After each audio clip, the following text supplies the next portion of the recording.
तर हा व्हिडिओ ॲनिव्हर्सरीचा आहे जो की राहिलेला होता.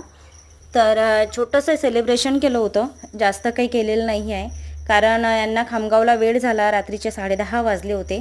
तर घरी आल्यानंतर लगेच ऑक्शन वगैरे केलं आणि त्यांनी खामगावूनच माझ्यासाठी ड्रेस आणला होता जो की मटेरियल आहे कापड, आणि मी पण त्यांच्यासाठी ड्रेसेस घेतला होता. थोडं इमोशनल झाले होते माझे कारण न करता वेळ कधी गेला, असे 15 वर्षे कधी गेले तर कळलेच नाही. त्यामुळे होतो कधी कधी असं. तर त्यानंतर लगेच मग जेवायला दुसरं काय करायचं, तर मग आम्ही जेवायलाच गेलो बाहेर. आणि तरी पण आम्हाला थोडंसं जेवायला पण उशीरच झाला होता, 11 वाजले होते हे. आणि जेवण संपेपर्यंत 11:30 12 तरी वाजले असतील आम्हाला घरी यायला. आणि असा होता छोटंसं सेलिब्रेशन. तुम्हाला कसं वाटलं नक्की सांगा. Like, share, subscribe. बाय.